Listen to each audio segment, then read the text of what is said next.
हेमा मालिनी की जिंदगी की तफसीली कहानी।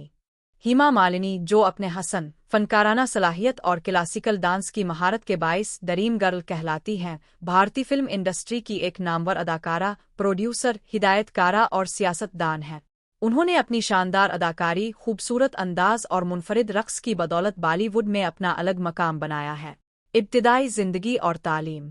हेमा मालिनी 16 अक्टूबर 1948 को भारतीय रियासत तमिलनाडु के शहर इम्पाला में पैदा हुई। उनके वालिद वीएसआर चक्रवर्ती और वालिदा जिया चक्रवर्ती थी। उनका ताल्लुक एक तमिल ब्राह्मण खानदान से था जो सकाफत और आर्ट से खास लगाव रखता था। हेमा को बचपन ही से रक़्स का शौक था और उनकी वालिदा ने उनकी इस सलाहियत को परवान चलाने में अहम किरदार अदा किया। उन्होंने भारतनाट्यम, कथक और ओडिसी जैसे क्लासिकल डांस सीखे और कई स्टेज परफॉर्मेंस दे। तालीम के मामले में वो ज़्यादा आगे ना बढ़ सके क्योंकि वो कम उम्री में ही फिल्मों में कदम रख चुकी थी। फिल्मी कैरियर का आगाज़। हेमा मालिनी ने फिल्मी दुनिया में अपने सफ़र का आगाज़ 1968 में फिल्म सपनों का सौदागर से किया, जिसमें उनके मुकाबिल राज कपूर मरकज़ी किरदार में थे। अगरचे फिल्म बॉक्स ऑफिस पर कामयाब ना हो सकी, लेकिन हेमा की खूबसूरती और मासूमियत ने फिल्म साजों की तवज्जो हासिल कर ली। 1970 की दहाई में वो बॉलीवुड की टॉप अदाकाराओं में शुमार होने लगे और बड़े बड़े सुपरस्टार्स के साथ काम किया। बॉलीवुड में कामयाबी और शोहरत। हेमा मालिनी की असल कामयाबी 1972 में फिल्म सीता और गीता से मिली, जिसमें उन्होंने डबल रोल अदा किया। उनके इस शानदार परफॉर्मेंस पर उन्हें फिल्म फेयर अवार्ड बराए बेहतरीन अदाकारा दिया गया। कामयाब फिल्में।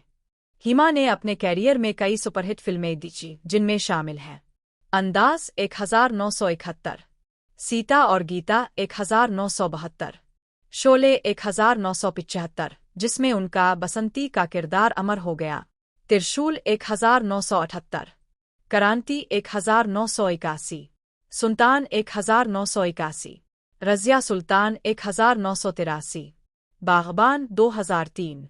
शोले में उनके किरदार बसंती की बेसाख्ता अदायगी और मुनफरिद अंदाज आज भी फिल्मी दुनिया में याद किया जाता है। धर्मेंद्र से मोहब्बत और शादी। हेमा मालिनी की जिंदगी में मोहब्बत का एक अहम बाब धर्मेंद्र की सूरत में खुला। दोनों ने कई फिल्मों में साथ काम किया, जैसे कि शोले, चर्स और कनक बजरंगी। उनके दरमियान गहरी मोहब्बत पैदा हो गई, लेकिन मसला ये था कि धर्मेंद्र पहले से शादीशुदा थे और उनके 4 बच्चे थे। 1980 में दोनों ने शादी करने के लिए इस्लाम कबूल कर लिया, क्योंकि हिंदू मजहब में दूसरी शादी की इजाज़त नहीं थी। शादी के बाद भी उन्होंने फिल्मों में काम जारी रखा और अपने कैरियर को बरकरार रखा। उनके 2 बेटियां हैं, ईशा देवल, जो खुद भी एक अदाकारा रह चुकी हैं, अहाना देवल, जो फिल्म इंडस्ट्री से दूर रही हैं। सियासत में कदम। हेमा मालिनी न सिर्फ एक कामयाब अदाकारा रहे, बल्कि सियासत में भी सरगर्म किरदार अदा किया। 2003 में वो भारतीय जनता पार्टी (बीजेपी) में शामिल हुई। 2014 में वो उत्तर प्रदेश के शहर मथुरा से लोकसभा की रुकन मुंतखब हुई। उन्होंने बीजेपी की नुमाइंदगी करते हुए ख़वातीन के हुकूक और कल्चरल आर्ट्स के फ़रोग़ पर काम किया।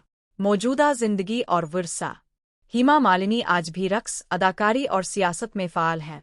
वो अपने क्लासिकल डांस स्टेज शोज़ के ज़रिए भारत की सकाफ़त को प्रोमोट करती हैं।